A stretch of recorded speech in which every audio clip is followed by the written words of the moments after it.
What's up, YouTube world? It's your boy J Dub, the number one comment on YouTube, and I'm back with another reaction. I'm doing Married at First Sight. This is season 15, episode 7.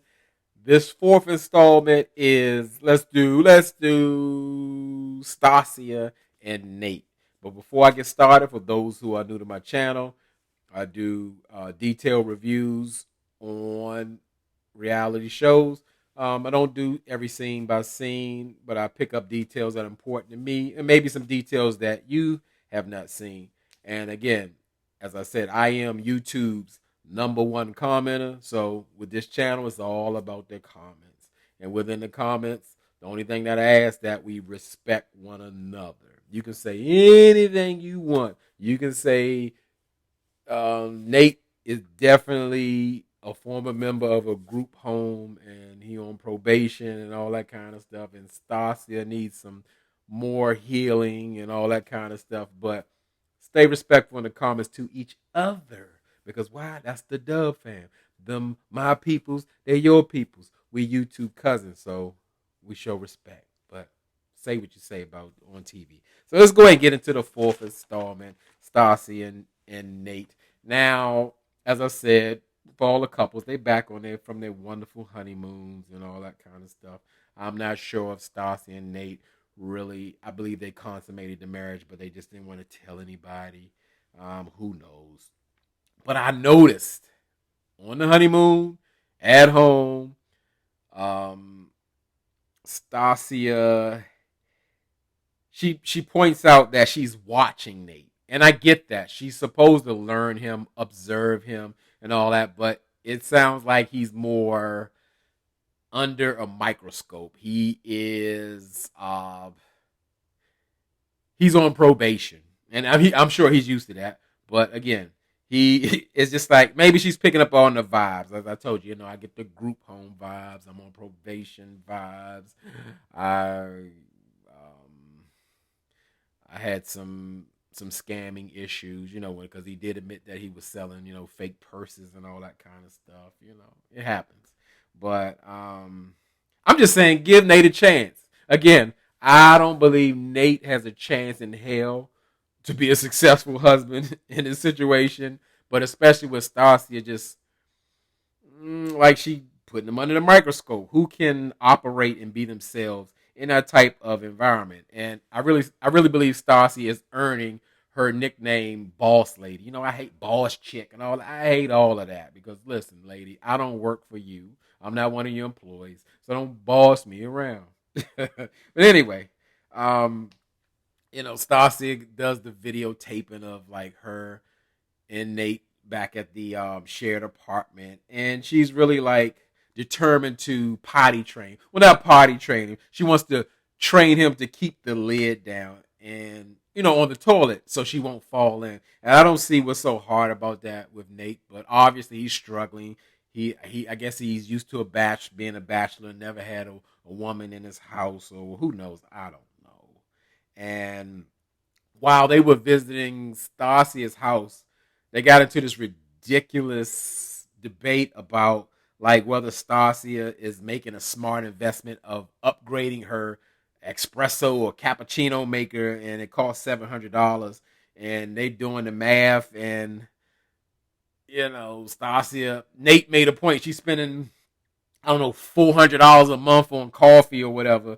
So $700, like you proving Stacia's point. She does need a coffee maker. If she spends the initial $700, she doesn't, spend $5,000 a year in coffee because she drinks it every single day. But I just really thought it came off as a deflecting kind of situation with Nate, because like, why is that important? Like, the lady can afford coffee whether she buys it at the machine or buys it at Starbucks or whatever. So how are you penny pinching or watching her coin about drinking some coffee? Like, y'all got so much more to talk about and to dive in. But like I said, that's what Nate gives off to me. Like, I'm like, Stacia is building a home from the ground up, in spite of the house you're sitting in. You see that? I mean, when I saw the kitchen really didn't match the house. I mean, we didn't see it all, but like her room was small, but the kitchen was huge, like it was in a giant mansion or something. So I was wild, like Nate, like whoa, look at this countertop. It looked like two countertops. But Nate, she building a house from scratch and then asked for a dime for you to contribute, and you grilling this woman about coffee. Can we get real? Let's move on. Okay, we get to Nate's apartment, and I was like pleasantly surprised. Like Nate got a little bachelor pad, little. It ain't a studio. It was like say a one bedroom in this got a skyline city view. I'm thinking I was expecting to see something like Mitch's apartment because I get that vibe like Nate is a bachelor and he's messy because he always says something about Stacia like, oh, it's clean. It's clean. Oh, I see she wants to clean. So I'm thinking like he may be a little junky. But surprisingly enough, he had a nice little pad. And I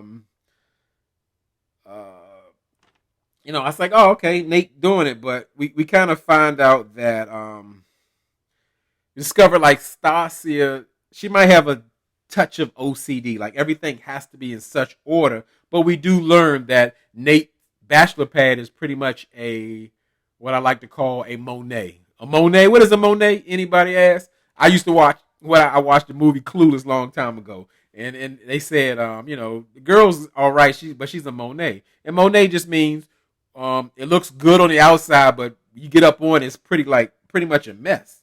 And it was like, Nate had wine glasses up in the cabinet, and they still had like wine stains in it. Like, what are you gonna drink those? Drink out of that later or something? But Stacia felt like super comfortable, like digging all in this stuff and going and like throwing away his different food and all that. I'm like, we're not in a shared apartment, so why are you checking my food and throwing stuff away? I mean, that boss lady thing getting to her head. I felt violated. It wasn't even my stuff. So yeah, that's gonna be something. And they get a visit from Pastor Cal, and I like how I like how Stacia is. She's like excited, like with the process. She was happy to see Pastor Cal, and they just go right into what they need to go into, and Pastor Cal want to know their individual goals of marriage. And when I heard it, I was kind of thrown back. Now I know people what they say, you make what you want to make out of your own marriage, but I was really taken aback where on both parts of Stacia and Nate, because it didn't sound very sexy or romantic. Well, not that marriage is all about sexy and romance, but it's like it sounded like they were in a corporate business meeting. I want to kind of partner up and power couple up and build things, and I got the kingdom is the king and the queen, and we run the business. And I'm like, y'all running a corporation or a marriage or whatever. And same thing with Stacia. She's saying I want to, talking like Ben, I want to be financially free and I want to build generational wealth and all. I'm like, what about the romance connection? None of that stuff. It just sounded like it was all money driven. Those were money driven goals. That didn't sound like a marriage to me. Pascal gets into about having children and how Nate is like focused on making a number. I don't believe it's really a number. I believe like he's stalling and he really is not sure that he wants to be a father as of yet anyway. And I mean, and Pascal asked him, he still didn't answer the question, he was like, I like kids. Like, nobody asked you, did you like kids? Do you want to be a father? But, Nate, that's Nate. I kind of pick up. That's the way he does. Like I say, he's going to deflect. He's going to divert. And I just don't think he should have made the excuse. I don't know if this is his reasoning, but I'm with anyone to say, like, if I meet someone or we get married or whatever the case would be, I don't want to have children right off the break. I want to get to know you. I don't even know you. I don't know how you are. Why would I want to bring a new life in the mix? And we're going to totally take the focus off of each other when I don't even know you, and spend the next 18, 20 years raising this kid and not pouring into each other. Now, I don't know if that's Nate's reasoning, but I'm thinking like that's a reason. Like, hey, I don't even know this lady. I don't even know what kind of life I want with her because I don't even know her. So, because that happens a lot. Like, people focus on, like, yeah, that can be a part of a marriage where, you procreate, you have kids. But the fact of the matter is, you should have some time with your spouse, spending time, getting to know them, enjoying one another.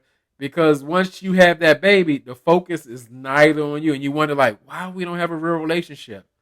Because you never took the time to get to know each other. Now, granted, I know Stacia clock is ticking. She's 37, and they say, "Oh, but they say, oh, you can have kids when you're 50." Look at Janet Jackson, all that crap. But the fact of the matter is, health wise, it's better to do it sooner than later. So I get the rush, or she's feeling rush. However, this is not the ideal situation. She is already skeptical, rightfully so, of Nate and his intentions because he only talks about surface stuff.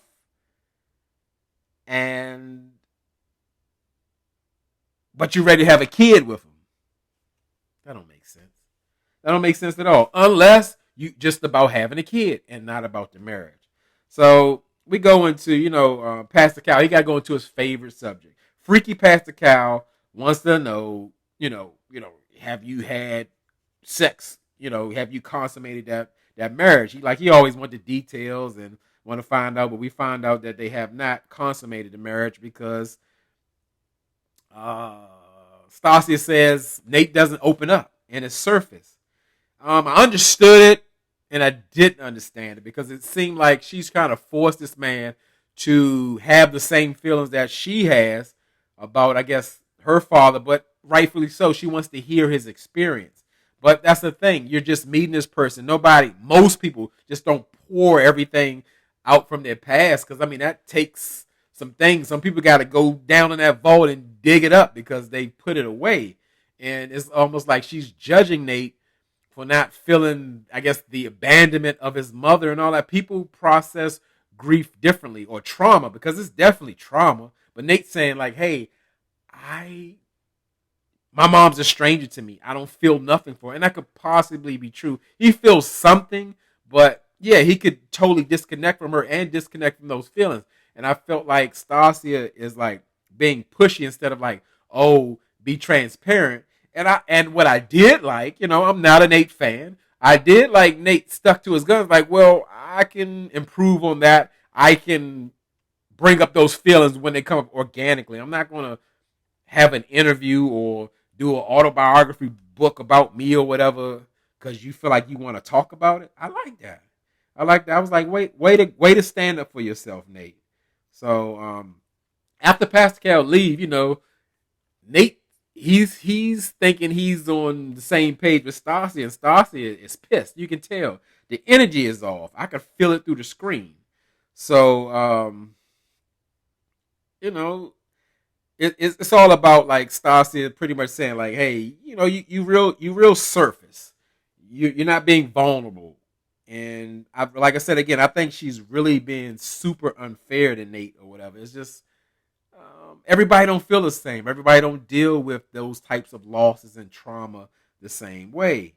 So Stasia's gonna be something boss lady. You gotta think and feel like her. I don't like that. I don't like that at all. I don't like that. We're all individuals, and I do get that she wants to know about Nate's life and him to open up and get to know her because Nate will just agree or go along or whatever, but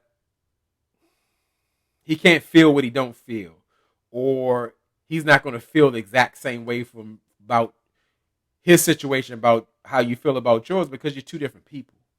You came up two different ways. So with them, it's going to be interesting. Again, as I said, I don't think they have a chance in real life. So y'all tell me what y'all think. Something I missed, something you want to add. And let's go ahead and finish this last segment of Married at First Sight. And as always, I always tell y'all, Y'all could be anywhere in this YouTube world, but you're here with me. And I really appreciate it, and I really mean it.